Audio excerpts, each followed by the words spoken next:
بسم الله الرحمن الرحيم. اهلا وسهلا اصدقائي الاعزاء في قناتي محمود المصري للصيانه الكهربائيه. النهارده ان شاء الله هيكون معانا درس جديد ومبسط لكل اخواتي الفنيين المبتدئين. النهارده ان شاء الله هيكون معانا فكره جديده هو طلبها احد اصدقاء القناه، وهو صاحب كافيه. هو الفكره بتاعته ان هو عاوز يحط لمبتين فوق باب الحمام، بحيث اللمبه الخضراء في حالة إن مفيش حد داخل الحمام، ولما حد يجي يخش الحمام تبقى اللمبة حمراء مع غلق الباب. تعالوا نشوف مكونات الدايرة بتاعتنا. زي ما احنا شايفين دلوقتي هنعيد المكونات بتاعتنا. المفروض إن أنا عندي لمبة خضراء ولمبة حمراء بوابة تجميع، سويتش فيه نقطتين NC و NO، نقطة مفتوحة ونقطة مغلقة، وعندي مفتاح MCB، عندي العدة بتاعتي. نبتدي ان احنا نفتح السويتش واوريكم الشكل بتاعه من الداخل. ادي نقطتين مفتوحين وادي نقطتين مقفولين. زي ما انتم شايفين دلوقتي ده شكل السويتش بتاعي اهو. انا بقرب الكاميرا. المفروض ان انا عندي نقطتين اللي هم هيكونوا NO اللي هو 3 و4، وواحد و2 NC، نقطتين مفتوحين ونقطتين مقفولين بالشكل ده. هنفتح. المفروض عندي نقطتين NO اللي هما دول، والاتنين دول اللي هو NC. زي ما انتوا شايفين الشكل بتاعه من الداخل. تيجي نجرب بالآفو ونشوف النقطتين بتوعي هتحكم فيهم ازاي. المفروض دلوقتي الفكرة بتاعتي ان انا لما يكون عندي باب الحمام اللمبة خضراء، المفروض هنا هنوصل على النقطتين دول، وهنا لما يكون اللمبة حمراء هنوصل على النقطتين دول. يلا ونشوف الخطوات هتكون عاملة ازاي. اول حاجة زي ما انتوا شايفين دلوقتي انا عندي كل لمبتين فيها فردتين سلك، واحدة حمراء وواحدة زرقاء. هناخد الفردتين الزرق دول هنجدلهم مع بعضيهم زي ما انتوا شايفين بالشكل ده اهو، وهنجيب فردة زرقاء اهو هنحطها معاهم، بحيث ان ده هيكون الارضي بتاعي. هنركنها كده على جنب دلوقتي.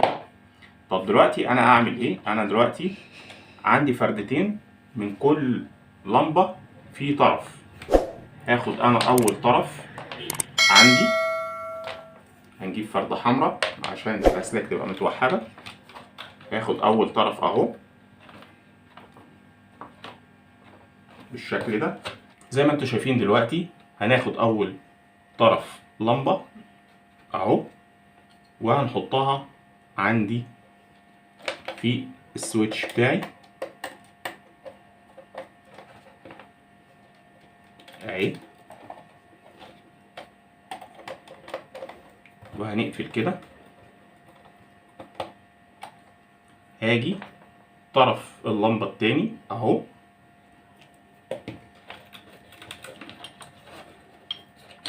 زي ما انتوا شايفين اهو،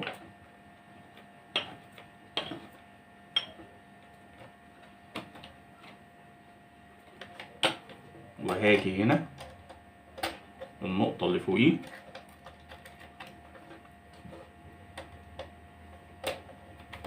هنقفل كده. تمام.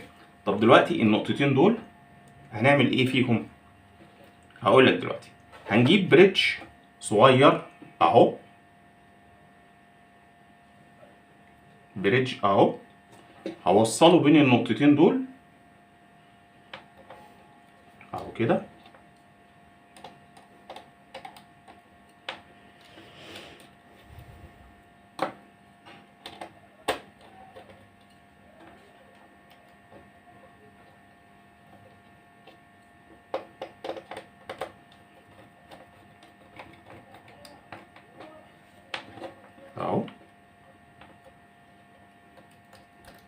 احط كده ده البريدج بتاعي. ليه بقى؟ عشان ده هيكون الحار، مكان الحار او فردة دخول الكهرباء اهي.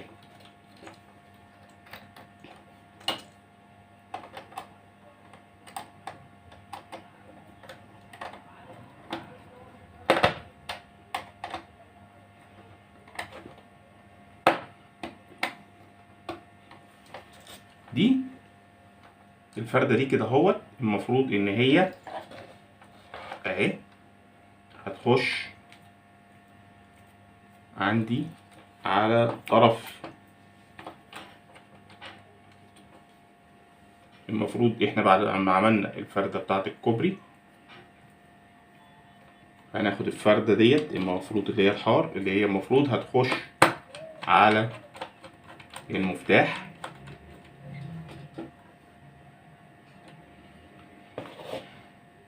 تمام كده. وهناخد الطرف ده اللي هيخش عندي على التغذية.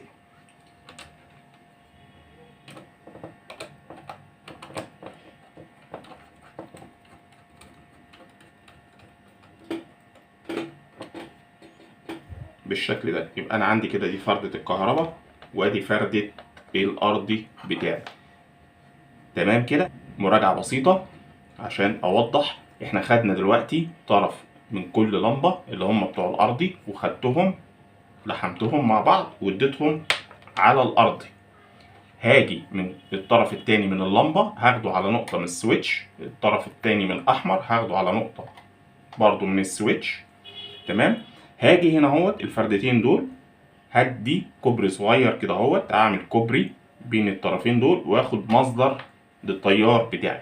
هبتدي دلوقتي اطلع فاصل الحم الشكل بتاعي واسستمه ونجرب ونشوف النتيجة هتكون عاملة ازاي. زي ما احنا شايفين دلوقتي رجعنا لكم تاني والحمد لله جمعنا الدايرة بتاعتنا، سستمناها الى حد ما. هنبتدي نرفع المفتاح ونقول بسم الله الرحمن الرحيم بالشكل ده. كده انا عندي اللمبه الخضراء هي اللي نورت الاول، كده معنى ان الباب بتاعي مفتوح ومفيش حد جوه في الحمام. طب دلوقتي لو حبيت ان انا اخش الحمام بحيث ان محدش يخبط او ان هو يعمل ازعاج ويعرف ان في حد داخل الحمام، الباب اثناء ما انا بقفل الباب بتاعي اهو السويتش، هنلاحظ ان اللمبه الخضراء طفت واللمبه الحمراء هي اللي منوره. طب دلوقتي انا خرجت من الحمام بعد ما خلصت، بفتح الباب اللمبه الخضراء هي اللي نورت. وبكده نكون هنا حلقتنا، ويا ريت لو الفيديو عجبك يا ريت ما تنساش تدعم القناه باشتراك ولايك وتفعيل زر الجرس ليصلكم كل جديد. مع تحيات اخوكم محمود المصري.